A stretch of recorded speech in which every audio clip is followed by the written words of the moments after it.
Baik. Qala Rasulullah sallallahu alaihi wasallam, "Ma minal ayyam." Nabi sallallahu alaihi wasallam pernah menyampaikan, pernah bersabda, "Ma minal ayyam." Tidak akan pernah ditemukan perjalanan hari. Jadi, kalau nanti ada sebulan 30 hari kurang lebih, setahun dalam kalender Hijrah sekitar 354 hari. Dalam kalender Masehi 365 hari bisa. Dalam perjalanan hari ini kata Nabi, Anda tidak akan pernah temukan. Ma minal ayyam al-amalu salihu fiha, yang saat Anda melakukan amal soleh di hari-hari itu, Masya Allah, ahabbu ilallahi, akan sangat dicintai amalan itu. Jadi kalau dalam 354 hari, misal Anda beramal soleh, sholat, puasa, zakat, baca Quran, ada beberapa hari yang saat Anda beramal di dalamnya akan dicintai langsung oleh Allah Subhanahu wa taala. Min hadhil ayyamil ashri, yaitu 10 hari pertama di bulan Dzulhijjah. 10 hari pertama di bulan Dzulhijjah. Boleh saya hapus? Baik, jazakallahu khair. Pelan-pelan sebentar. Jadi dari perjalanan hari yang kita lalui, ada 10 hari saja.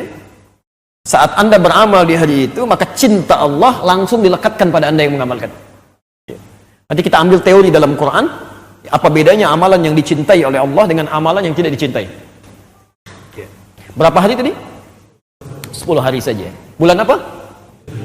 Masya Allah, 10 hari, bulannya bulan Dzulhijjah. Masya Allah. Hati-hati, hanya 10 hari dan hanya di bulan ini. Kita punya persiapan beberapa pekan ke bulan ini. Jadi sekali lagi, kalau Anda tidak siapkan sekarang, Anda masuk ke dalamnya tidak beramal, Allahi rugi itu. Dan nunggu setahun lagi. Dan belum tentu hidup tahun depan. Baik, kita lihat. Ya, ambil dulu teorinya. Setelah itu, baru kita teruskan hadisnya. Amal ini yang dilakukan di hari-hari ini, bahasa hadisnya ahabbu ilallahi, sangat dicintai Allah. Cintai Allah Subhanahu wa taala. Sekarang kita ambil kaidah cinta dalam Al-Qur'an. Ya, kaidah cinta dalam Al-Qur'an. Ya. Quran surah ketiga, Ali Imran, ayat 31, posisi paling kiri di atas, di mushaf standar. Perhatikan kalimatnya, qul, katakan Muhammad. Awas, saking pentingnya ayat ini, ya, saking pentingnya Allah sampai memerintahkan pada Nabi, katakan Muhammad. Ya. Dan sebentar saya berikan ilmu ya. Kalau Anda menemukan di Quran kalimat kul, katakan, ayat ini sekaligus menunjukkan mukjizat Al-Quran yang mengisyaratkan bahwa Quran berasal bukan dari Nabi, tapi Allah yang berikan dengan firman-Nya. Ya. Karena nanti ada tuduhan dari dulu sampai sekarang itu Quran kreasi Nabi, itu bukan firman Allah. Nah, ini salah satu buktinya di Quran, salah satu buktinya kalimat yang menggunakan kata kul diantaranya, katakan. Ya. Baik, saya mau tanya begini. Kalau Anda mendengar kalimat katakan, itu artinya kita yang berbicara atau ada orang lain yang memerintahkan? Orang lain. Mustahil saya mau nyampaikan pada Anda mengeluarkan kalimat itu. Ya. Misal, saya ingin katakan, sebelum saya ingin sampaikan Bapak Ibu sekalian, setelah acara ini selesai, maka berdoalah kepada Allah. Maka saya katakan, misal, katakan, setelah acara ini selesai, berdoalah kepada Allah. Katakan, doa yang baik itu adalah memohon dengan istighfar. Katakan, setelah istighfar bersolawat kepada Nabi. Anda akan merasa aneh itu. Jadi ini menunjukkan bahwa ketika kalimatnya muncul, katakan, bukan Nabi yang meminta untuk mengatakannya. Ada firman yang diteruskan pada beliau. Ya, jelas sampai sini? Baik. Qul, katakan Muhammad, in kuntum tuhibbunallah, jika kalian serius mencintai Allah. Oh, hati-hati ya, hati-hati. Kita lihat rumusnya, ada kata kuntum di sini. Ya. Bisa saja Allah mengatakan, misal bisa di luar Quran, qul in tuhibbullaha, in tuhibbullaha.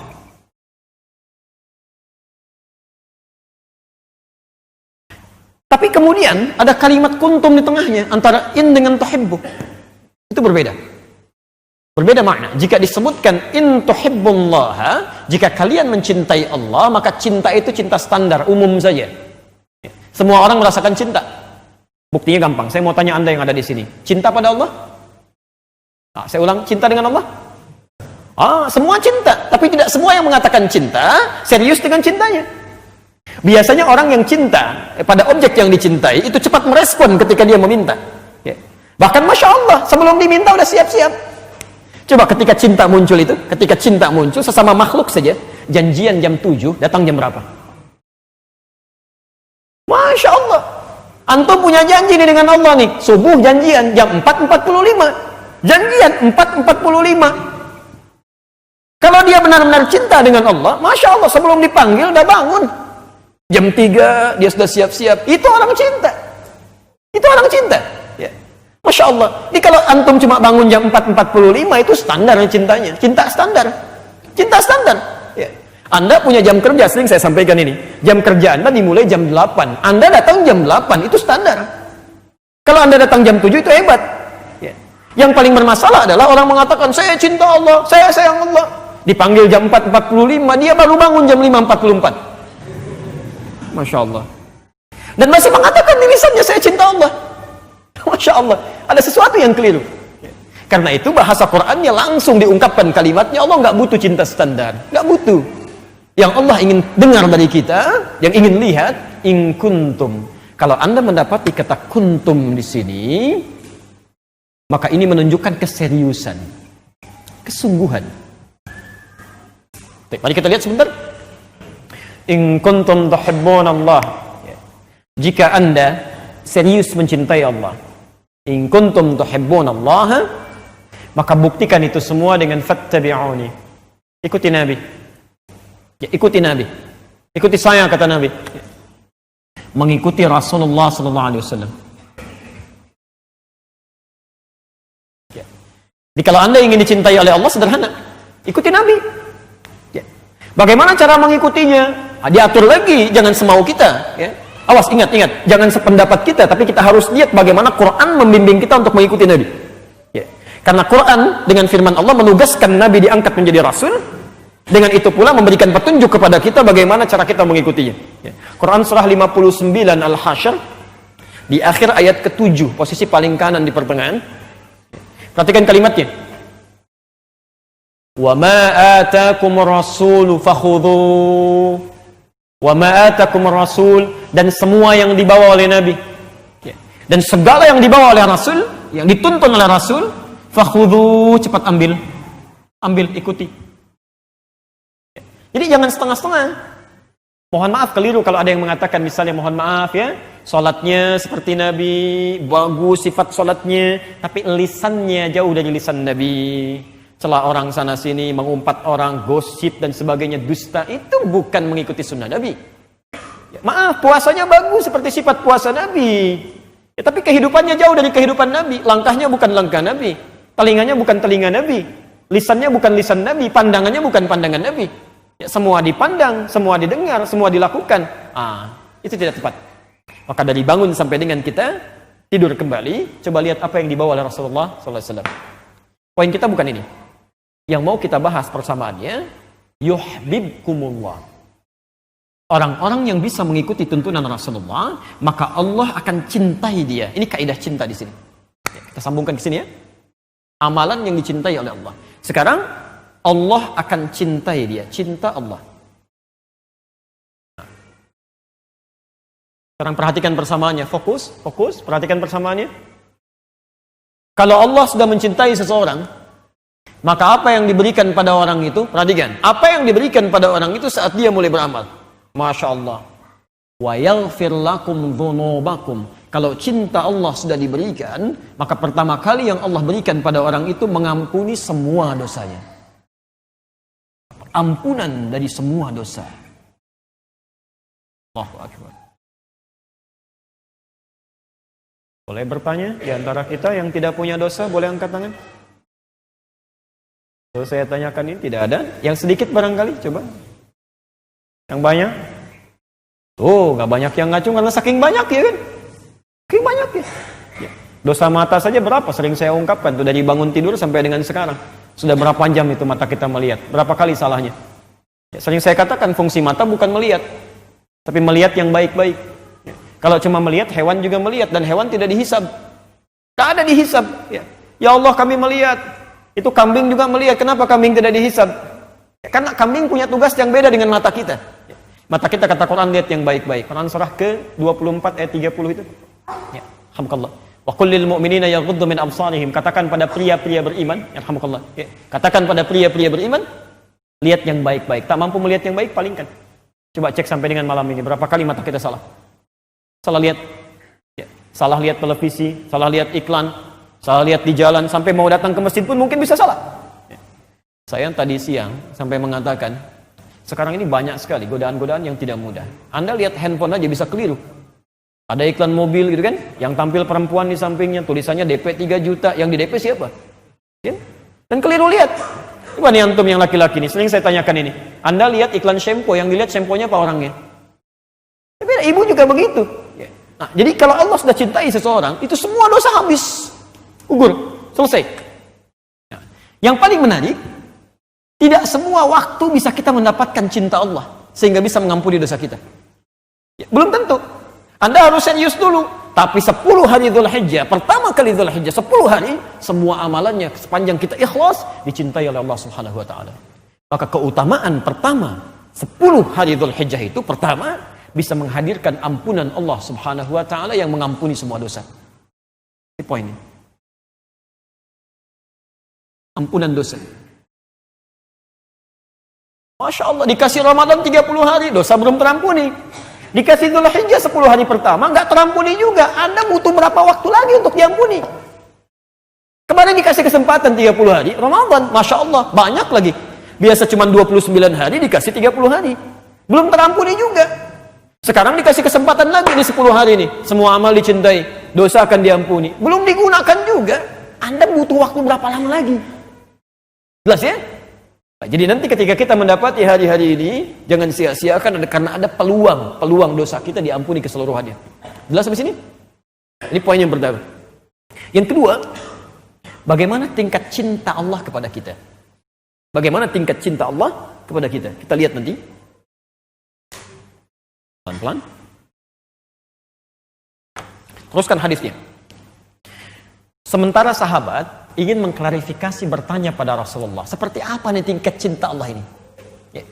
Dan amal apa yang kira-kira berpeluang mendapatkan cinta Allah? Perhatikan kalimat nabinya. Ketika sementara sahabat bertanya, "Qulna ya Rasulullah." Kami bertanya kepada Rasulullah, "Wahai Rasulullah, walal jihadu fi sabilillah." Ya. Apakah status jihad fi sabilillah juga tidak bisa mengimbangi amalan-amalan di 10 hari pertama bulan Dzulhijjah ini? Kan puncak tertinggi dalam amalan itu yang bisa langsung menghadirkan surga itu kan fisabilillah, ya, jihad, ya. Dan tertingginya ada perjuangan fisik ketika agama kita atau umat Islam itu diserang, dilecehkan, atau ada hal yang membahayakan. Jadi ingat betul pesan kami, sekaligus ini sebagai risalah bagi kita semuanya orang Islam. Jihad itu bukan melukai orang, bukan menyerang orang, apalagi sampai menghilangkan nyawa orang dengan hal yang tidak dibenarkan, bukan, ya. Tapi jihad itu adalah mempertahankan izzah Islam dan orang-orang Islam ketika memang ada hal yang dibutuhkan untuk melakukan itu. Ya, Islam diserang, dihancurkan, orang Islam dizalimi, itu harus ada. Ya, saya kasih logika sederhana begini ya. Anda punya motor, urusan dunia saja. Tiba-tiba orang datang ingin mencuri motor Anda, kan Anda pertahankan. Itu urusan dunia. Masa ada orang mau curi iman kita biarkan? Ada orang ngambil barang kita, sementara, Masya Allah, kita teriak itu. Kita pertahankan. Masa iman kita mau diambil, kita diam saja? Ada keluarga Anda disakiti, Masya Allah, masa Anda diam saja? Mustahil. Sekarang agama kita terancam. Nah, itu di situ ada poinnya untuk berjihad. Ya, tapi tidak sembarangan, ada aturan yang sangat ketat di situ, ya. Ya, saya pernah ditanya dulu waktu di Lampung, "Ustaz, apakah kejadian bom di Jalan Tamrin itu termasuk jihad fi sabilillah?" Kami jawab, jihad fi sabilillah itu jihad di jalan Allah, bukan di Jalan Tamrin. Jadi ada kaidah di situ. Ya. Tapi nanti itu persoalan-persoalan lain yang juga harus diselesaikan. Ya, jadi ada konteks-konteks yang tidak harus kita tempatkan. Karena ada sementara orang sekarang yang ingin menghapuskan term jihad dalam kehidupan kita. Itu nggak boleh. Jihad itu wajib bagi setiap muslim. Ya. Dan ketika tidak ada jihad dalam hal fisik, ya, maka yang lainnya itu berlaku sebagai jihad. Anda yang mencari nafkah, Quran surah keempat ayat 34, jihadnya ada di situ. Ya. Pembelajar, orang-orang yang belajar itu, Masya Allah, itu jihadnya di situ. Quran surah ke-9 ayat 122, posisi paling kiri sebelah bawah. Itu semua ahli tafsir, termasuk Syekh Mustafa Al-Maraghi, mengatakan ketika tidak ada peluang jihad secara fisik, maka peluang jihad dengan belajar agama itu seperti Anda ikut ta'lim sekarang ini, itu setara nilainya dengan jihad fi sabilillah dengan fisik. Jadi kalau Anda meninggal dunia misalnya saat ini ketika sedang belajar, itu senilai dengan orang berjihad fi sabilillah dengan fisiknya. Mau mendapatkan itu?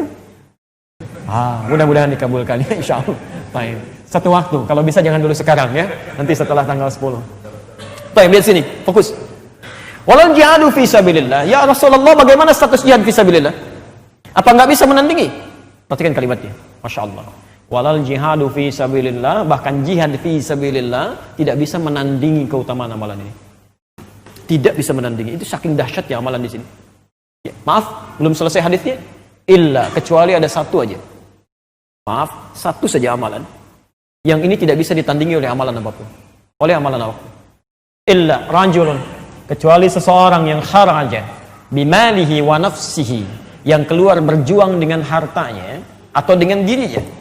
Walam yarji' min dzalika bisyai', kemudian dia tidak kembali lagi, wafat dalam keadaan berjuangnya. Masya Allah. Ada orang berjuang dengan hartanya, dia bantu orang lain yang nggak bisa lanjut sekolah, dia bisa bantu orang lain yang tidak punya tempat menetap dan sebagainya, sehingga bangkit kembali. Dalam keadaan demikian kemudian dia meninggal. Masya Allah. Zaman Nabi SAW ada seorang sahabat, ya, Masya Allah, apa yang dia lakukan? Dia jihad dengan hartanya, Pak. Setiap orang yang keluar dari rumahnya menjelang pagi, dia buka sudah ada makanan di tempatnya. Setiap pagi begitu. Sampai penasaran, itu ronda itu sementara orang untuk menemukan siapa si fulan ini. Begitu ronda sampai malam, nggak ketemu orang yang nggak ada. Menjelang fajar pulang ke rumah. Begitu mau subuh, ada lagi makanan di situ. Tidak pernah diketahui. Sampai kemudian tiba-tiba wafatlah seorang sahabat yang mulia. Kemudian setelah dia wafat, 1 pekan tidak ada makanan.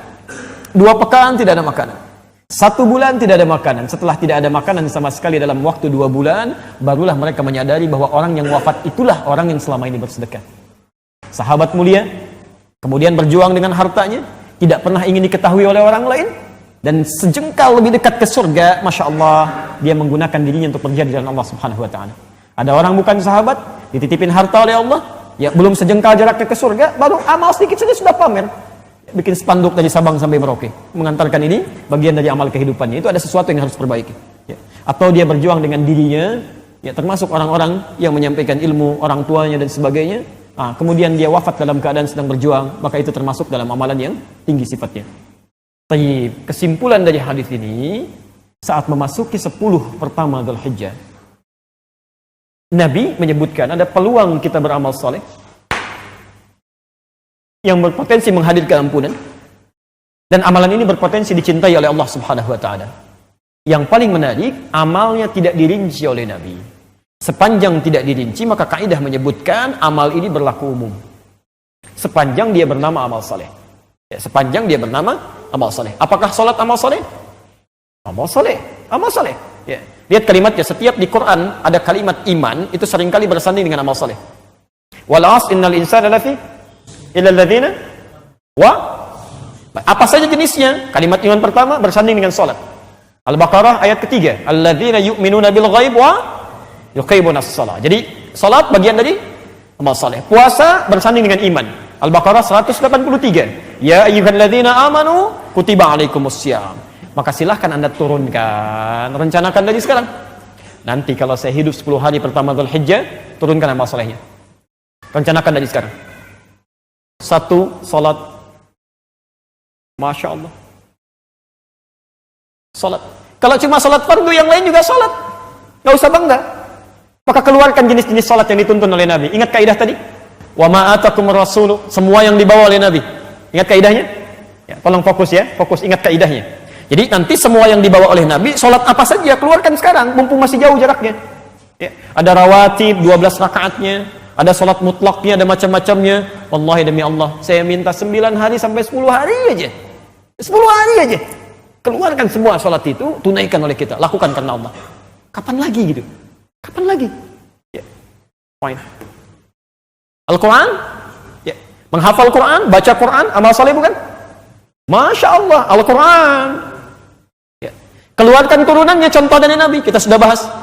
Ada cuma membaca disebut qiraah, ada mengkaji disebut tilawah, ada menghafal disebut tahfidz. Kalau bisa 3-3-nya, ayo 10 hari pertama turunkan itu.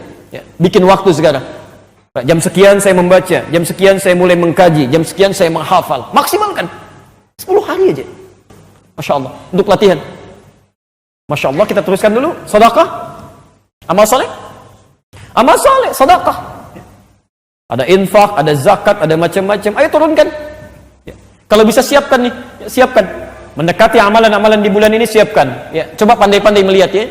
Demi Allah saya katakan, pandai-pandai kita melihat diri kita. Ada kaidah nanti di dalam Al-Quran menyebutkan setiap kita itu, diisyaratkan setiap kita dititipkan oleh Allah bekal utama untuk beribadah. Setiap orang. Ada yang ilmu pengetahuan, seperti Luqman. Ya. Seperti Luqman diberikan. Wa atayna Luqman al-hikmata. Ya, kami berikan Luqman itu hikmah, pengetahuan. Dengan pengetahuan itu jadi ibadah. Ada harta benda, ya, Masya Allah. Ada kedudukan. Jadi mohon maaf ya, jangan pernah salah menggunakan. Jangan pernah salah. Kalau Anda merasa punya kedudukan, dulu ada yang pernah punya kedudukan tinggi banget. Sampai jadi raja, sampai luar biasa. Tapi karena zalim, salah menggunakannya. Salah. Sampai dikirimkan, saking sayangnya Allah dikirimkan 2 orang nabi langsung. Jadi kalau ada orang punya jabatan sekarang, lebih tinggi Firaun. Firaun itu raja, pasukannya banyak, luar biasa hebatnya. Dan sombong, dihancurkan oleh Allah. Jadi kalau ada orang sekarang punya jabatan, sombong, tidak sehebat Firaun, ikut-ikutan sombong, itu ketinggalan. Jadi kalau ada orang diberikan kedudukan, mohon maaf, dia sombong dengan itu ketinggalan zaman. Dan sayang gitu ya. Sama dengan yang punya harta benda juga. Dulu sudah ada yang paling kuat, paling kaya, namanya Qarun. Qarun, sezaman dengan Firaun. Quran surah 28 itu, ayat 76 sampai 79, posisi paling kiri sebelah bawah. Masya Allah, kayanya luar biasa. Inna Qaruna kana min qaumi Musa fabagha alaihim. Qarun termasuk kaumnya Musa, sombongnya luar biasa. Apa yang disombongkan? Masya Allah, wa atainahu minal kunuzi ma inna mafatihahu latanu'u bil usbah. Kami titipkan, lihat bahasa Qurannya ya. Mohon izin, perhatikan diri kita nanti, lihat siapa kita. Kami titipkan kepadanya harta benda yang melimpah. Ini harta itu cuma titipan Allah, bukan milik kita. Titipan. Saking kayanya, wa inna mafatihahu, dan kunci-kunci berangkasnya saja latanu bil usbah, sulit dipikul oleh orang-orang paling kuat di zamannya. Qarun itu punya 10 orang bodyguard, kemana-mana jalan di belakangnya, bawa kuncinya aja, nggak kuat dipikulnya Pak, saking kayanya. Jadi kalau lewat PTM ini, lewat di belakangnya 10 bodyguard, saya nggak kuat. Ini lihat, bahasa Quran itu indah, kalimat singkat tapi maknanya dalam. Kalau Anda punya brankas, sering saya tanyakan ini, kuncinya Anda sembunyikan, apa Anda pamerkan? Pasti sembunyikan, mustahil dipamerin. Baru beli brankas 1, difoto, ceklik, masukin ke Instagram, kunci brankas saya. Cari masalah. Pencuri sudah mulai lihat kan? Ini masa Qarun enggak? Qarun tuh bilang, nih harta saya banyak nih, kuncinya aja nggak kepikul. Kalau mau maling, maling aja, nggak akan habis kok. Masya Allah, dulu sudah ada kaya luar biasa, sombong, dihancurkan oleh Allah. Jadi kalau sekarang ada orang merasa kaya, tidak sekaya Qarun kemudian sombong, itu orang keterlaluan. Plus ketinggalan zaman. Ya, bukan kesiangan, sudah jauh siang, jauh malam, tapi ketinggalan. Ya, baru beli motor 1, Masya Allah, Alhamdulillah, motor baru. Rumah di sini, masjidnya di sini, dekat sekali. Ketika ke masjid, putar-putar dulu ke komplek lain. Pim, Masya Allah. Dia nggak tahu tetangganya sedang ke Bandung. Dia nyampe ke masjid, nggak ada yang dilihatin. Ya, Masya Allah, apa yang salah? Turunlah kemudian Quran ayat ke-77 itu. Dari surah ke-28. Wabtaghi fima atakallahu daral akhirah. Wala tansa nasibaka minad dunya. Hei Qarun, saya titipkan harta ini bukan untuk kamu pamerkan. Tapi kamu gunakan untuk mencari keutamaan akhirat. Maka tolong mohon ya, dari semua titipan Allah yang dititipkan pada kita, mulai jasad kita, sampai kelebihan yang merasa kita miliki, cek. Mana yang harus dimaksimalkan menjadi amal soleh? Sekarang, pertanyaannya, dari sekian amal soleh yang diisyaratkan oleh Nabi, adakah yang paling utama? Yang sekiranya kalau dikerjakan mencakup keseluruhannya? Apa amalan itu? Bagaimana cara kita mengerjakannya? Kita akan bahas ini di pertemuan berikutnya. Oke? Jadi malam ini kita cukupkan dulu supaya kita bisa bikin rencana. Insya Allah pertemuan berikutnya kita akan bahas amalan spesial dari Nabi untuk menyiapkan 10 hari bulan Dzulhijjah. Jadi kita akan serial insya Allah sampai mendekati bulan Dzulhijjah.